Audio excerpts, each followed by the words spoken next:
नमस्कार मित्रांनो. घरोघरी मातीच्या चुली या मालिकेमध्ये आज आपण बघणार आहोत. जानकी आता मनातल्या मनात म्हणत असते, ऋषिकेश, ऐश्वर्या खरंच बदलली आहे, पण तुम्हाला मी सांगू शकत नाहीये. काल जे झालं ते सगळं नाटक होतं. I am sorry Rishikesh. Rishikesh लगेच म्हणतो, जानकी, मला माहितीये, तू जरी सांगत नसली तरी तुला फार अपराधी असल्यासारखं वाटतंय. सगळ्या गोष्टीचा स्वतःलाच दोष देतीये ना तू. तू खूप चांगली आहेस जानकी, त्यामुळे तुला स्वतःच्या नजरेतून जग बघायला मिळतं. पण तसं नसतं जानकी, दिसतं तसं नसतं आणि आपल्यासारखं समोरचं तर बिलकुल नसतं जानकी. तू चांगली म्हणून सगळेच चांगले असं नाहीये गं. खरं सांगू का ऋषिकेश, तुम्ही जे म्हणताय ते मला आत्ता पटतंय. तेव्हा जर मी सौमित्र भाऊजींचं ऐकलं असतं तर आजचा दिवस आपल्याला बघायला मिळाला नसता. आणि त्यातल्या त्याच आईंना जो त्रास झाला त्यामुळे मी खूप दोषी अशी स्वतःला दोषी मानत आहे आणि स्वतःलाच दोष देत आहे की सगळं काही माझ्यामुळे झालं. त्यावेळेला जर मी आईंना सौमित्रचं ऐकलं असतं आणि ऐश्वर्याला घरात घेतलं नसतं तर आज आईंना त्रास होत नव्हता. जानकी, असू दे, स्वतःला किती वेळा दोष देणारेस तू. मान्य कर, हा तुझा स्वभाव आहे. आणि जानकी, सगळ्यात महत्त्वाचं, स्वभाव बदलणं गरजेचं आहे तुझं. आधी हा स्वभाव बदल, मग सगळंच बदलेल. ऐश्वर्याने प्रत्येकाला फसवलंय. ज्यांनी ज्यांनी ऐश्वर्यावर विश्वास ठेवलाय, इकडे आता सारंग रडत असतो. ऐश्वर्याचा फोटो घेऊन बसलेला असतो. ऐश्वर्या, तुम्ही मला सोडून का गेला? आणि इतका रडत असतो हा सारंग. त्याला फार वाईट वाटलेलं असतं की ऐश्वर्या मला सोडून गेली. सारंग आता खूप रडत असतो. ऐश्वर्या, या ना, जे झालं ते झालं, तुम्ही या ना प्लीज. ऐश्वर्या, माझ्यासाठी या ना. सारंग रडत असतो आणि त्याला सारखं वाटतं की ऐश्वर्यानी माघारी यावं, कारण सारंगला परत सवय झालेली असते ऐश्वर्याची आणि यावेळेला ऐश्वर्या खूप चांगली वागलेली असते. त्यामुळे सारंगला असं वाटतं की तिने परत यावं. इकडे आता ऐश्वर्या बसलेली असते सयाजीसोबत. सयाजी म्हणतो, बरं झालं तू रणदीवचं घर सोडून तू आपल्या घरी निघून आली. ऐश्वर्या म्हणते, हो ना. तेवढ्यात काय, इकडून सारंगने फोन लावलेला असतो. सारंग स्वतःला सावरतो, डोळे पुसतो आणि लगेच फोन लावतो. फोन वाजल्यावर आता सयाजी ऐश्वर्याकडे बघतो आणि ऐश्वर्या सयाजीकडे बघते. ऐश्वर्या आता गोंधळल्यासारखी होते आणि अगदी मजबुरीने ती सारंगचा फोन उचलते. ऐश्वर्या मुद्दाम सयाजीच्या समोर फोन घेते आणि फोन कट करते. तिकडे आता सारंग रडायला लागलेला असतो. ऐश्वर्या, फोन उचला, मला एकदा तुमच्याशी बोलायचे. ऐश्वर्या, प्लीज फोन उचला. आता फोन बंद केलेला असतो. ऐश्वर्या, ती बोलावं, डॅडा, तू अडवला म्हणून नाही, तर सौमित्र आहे ना असा थोबाडावला असताना की बस असू द्या एवढ्या. इकडे हा सारंग फोन सारखा लावत असतो आणि सारखं ती फोन कट करत असते. सयाजीला इतका राग येतो. ऐश्वर्या परत एकदा फोन कट करते. आता परत इकडे जोरजोरात सारंग रडायला लागलेला असतो. मला माहितीये, ऐश्वर्या, घरातल्या कोणाचाच तुमच्यावर विश्वास नाहीये, म्हणूनच तुम्ही रागरागी निघून गेला. माझा विश्वास आहे तुमच्यावर. तुम्ही बदललात ऐश्वर्या. तुम्ही माझ्याशी तरी एकदा बोला. म्हणतो, काय गश, हा का सारखा सारखा फोन लावतोय? काय संबंध आहे, सारखा सारखा फोनच लावतोय? एकदा कट केलेला ह्याला कळत नाही का? बावळाटासारखा फोनच लावतोय हा. म्हणते, नाही तर काय, आता त्याला कळत नाही, त्याला मी काय करू? डॅडा म्हणतो, त्या भुकटक्या वांग्याला आहे ना ब्लॉक करून टाका, लगेच ब्लॉक कर. सारखा सारखा फोनच लावतोय ते भुकटकं वांग. आणि हो, 2 दिवस जाऊ दे, आपण वकिलाकडे जाऊ आणि डिवोर्स पेपर तयार करून. एकदा डिवोर्स पेपर दिला ना की तुझा आणि त्या लोकांचा काही एक संबंध राहणार नाही. सयाजीने एका मिनिटात निर्णय घेऊन मोकळा झालेला असतो. काय का ऐश्वर्या, चालतंय ना? हो डॅडा. न चालायला काय झालं? काय विचारताय तुम्ही? आत्ताच्या आत्ता ब्लॉक करते आणि त्याला परत मला फोनच करणार नाही. इकडे आता जानकी खूप विचार करत असते आणि टेन्शनमध्ये असते. ऋषिकेश म्हणतो, जानकी, तू किती जरी लपवण्याचा प्रयत्न केला तरी मला कळतं या गोष्टीचा तुला खूप त्रास होतोय आणि तू सारखा सारखा तोच विचार करतेय. ऋषिकेश, मला स्वतःपेक्षा सारंग भाऊजींची जास्त काळजी वाटते. त्यांना फार टेन्शन आलं असेल आणि इतकं वाईट वाटत असेल की त्यांना परत ऐश्वर्या सोडून गेली, ते परत एकदा एकटे झालेत, परत फसवणूक झाली. ऐश्वर्यावर किती प्रेम केलं होतं तुम्हीच सांगा. आता सगळ्या याच्यातून ते कसे बाहेर येणार? ते स्वतःला त्रास करून घेणार यात काही शंकाच नाही. म्हणूनच मला सारखा सारखा भाऊजींचीच आठवण येते आणि त्यांचाच विचार डोक्यात येतोय. जानकी, तुझं नेहमीच त्याच्या वाट्याला फसवणूक येते ग सारखी. फसवणूक त्यालाच असं वाटते. आपण आता जाऊन सारंग भाऊजींना भेटायचं का? चला ना. नको जानकी, त्याचा वेळ त्याला घेऊ दे, एकट्याला राहू दे. म्हणते, का? आपण का नाही भेटू शकत आता जाऊन? अगं त्याला राहू दे, त्याचा वेळ घेऊ दे. सारंग भाऊजी एकटे पडलेत. जेव्हा दुखावलेला असतो तेव्हा एकटा पडतो आणि नको नको तो विचार त्याच्या डोक्यात यायला सुरुवात होते. ते विचार त्याच्या डोक्यात येऊ नये म्हणून त्याची सोबत केली पाहिजे. त्या विचारांपासून त्याला लांब नेण्याचा प्रयत्न केला पाहिजे. त्याचं मन धरलं पाहिजे. कळतंय का तुम्हाला ऋषिकेश? ऋषिकेश म्हणतो, ठीक आहे जानकी, आपण जाऊया चल. जानकी आणि ऋषिकेश गेलेले असतात आता सारंगला भेटायला, कारण सारंग दुःखी आहे हे दोघांना चांगलंच माहिती आहे. हे जेव्हा सारंगच्या रूममध्ये येतात, सारंग खूप रडत असतो, खूप दुःखी झालेला असतो. हे जेव्हा सारंगला बघतात त्यांना खूप वाईट वाटतं सारंगची ती अवस्था बघून. जानकी उभी राहते आणि सारंग भाऊजी असा आवाज देते, आम्ही येऊ का आतमध्ये? सारंग पटकन त्यांना बघतो आणि डोळे वगैरे पुसतो.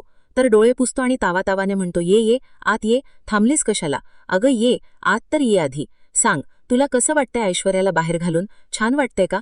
म्हणतो सारंग. अरे ए दादा, आता एकही शब्द बोलू नको आणि वहिनीची बाजू तर अजिबात घेऊ नको. हा, तुझ्याशी बोलतोय का? मी तिच्याशी बोलतोय ना, मग बोलू दे की तिच्याशी. मला तिच्या सगळ्या प्रश्नांची उत्तरं तिला देऊ दे.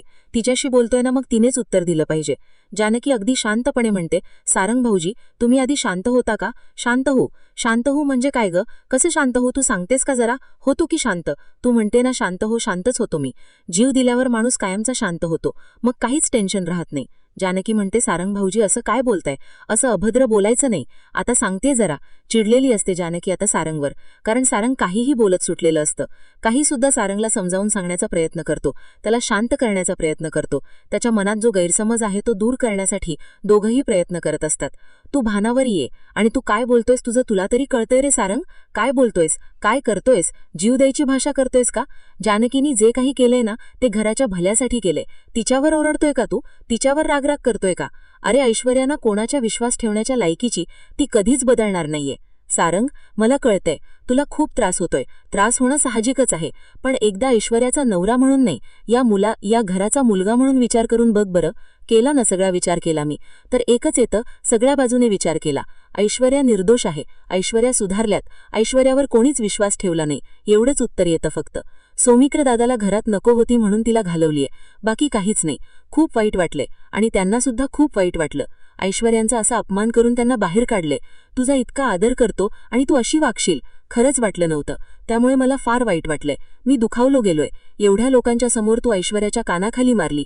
वहिनी, वा, खरंच तुला किती मानतो मी. आणि तू काय केलंस ग? चुकलीस वहिनी, आणि हे तू मान्य कर. सारंग रडत असतो. जानकीला विचारत असतो प्रश्न.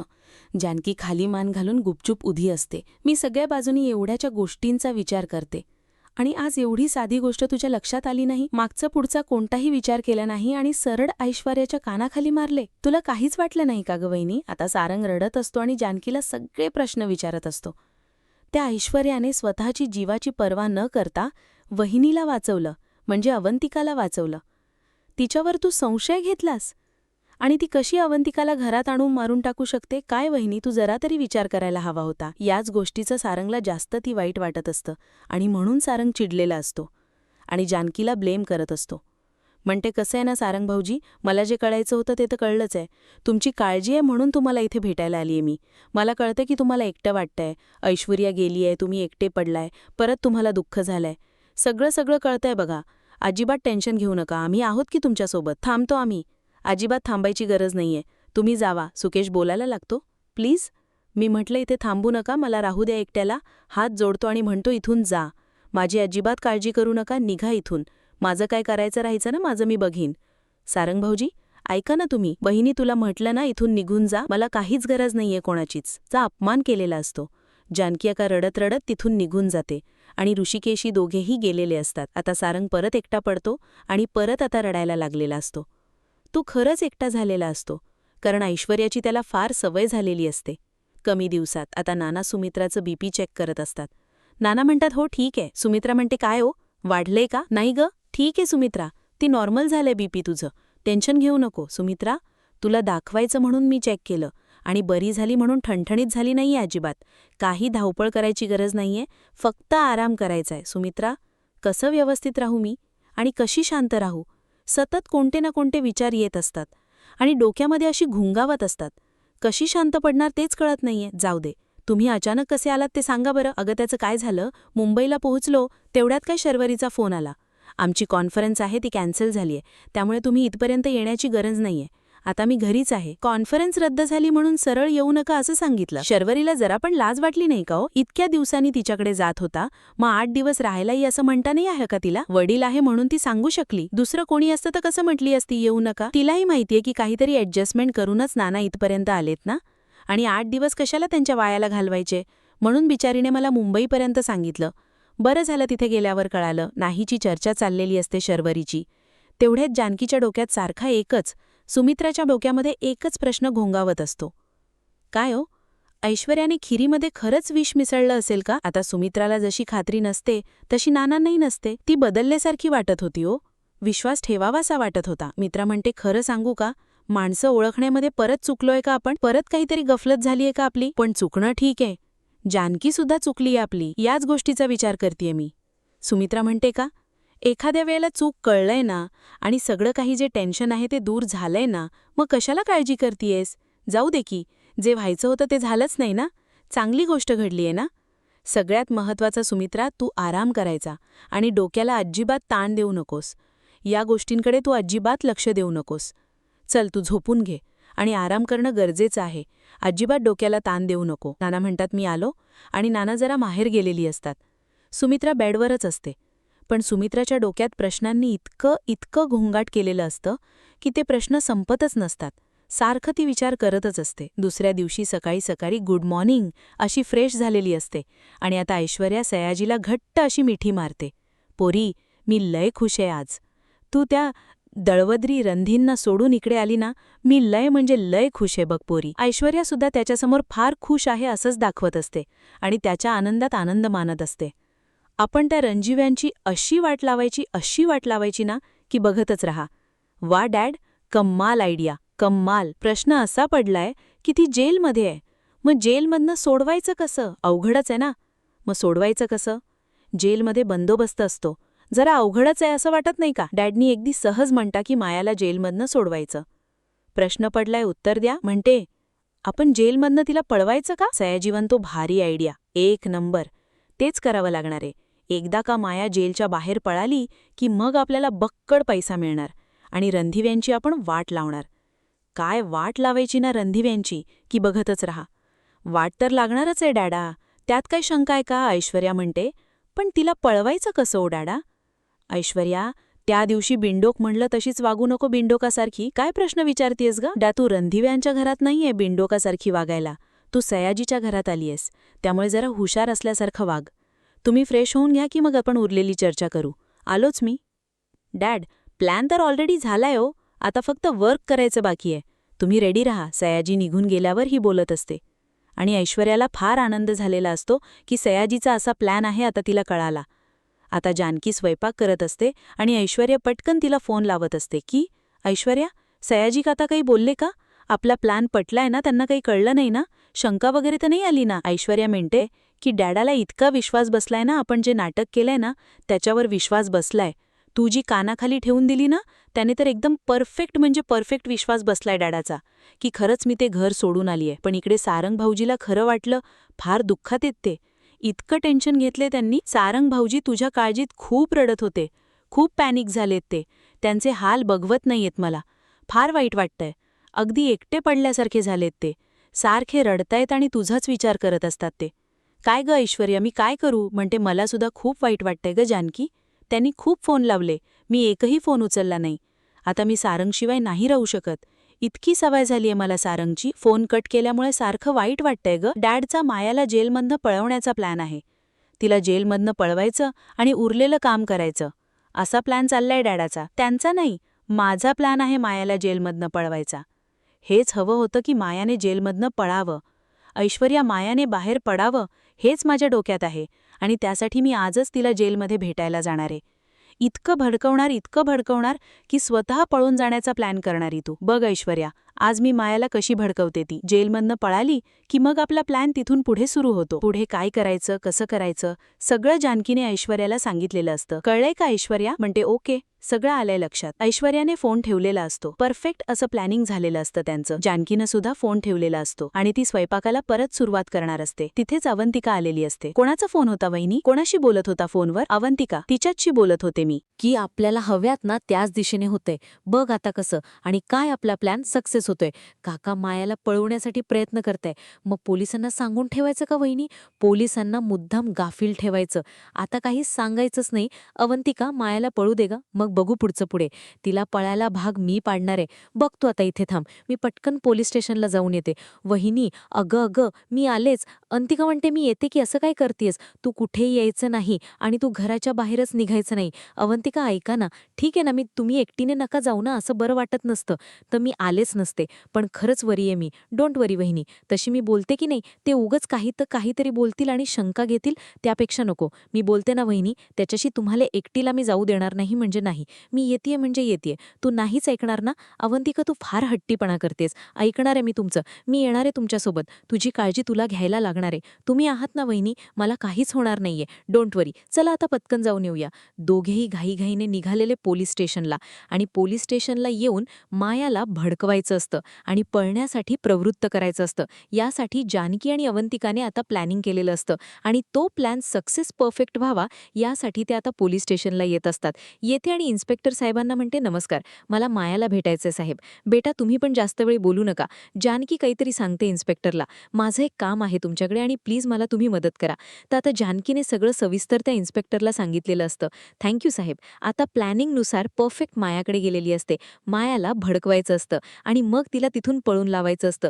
ही माया हसायला लागलेली असते. अरे वा जानकी रणदिवे, थेट मला भेटायला? वा, आलीस ग मला भेटायला. आता काय काम आहे? तुझ्या घरी सगळं छान चाललंय याची भीती वाटायला लागली काय ग? म्हणून आली का इकडे माझ्याकडे? जानकी म्हणते, काय ग माया, जेलमध्ये तरी माज काही गेला नाही. माज आहे तसाच आहे. सुधर, तुझ्यासाठी चांगलं राहील ग माया. वर्षभर पश्चातापशिवाय तुझ्या हातात काहीच राहणार नाही.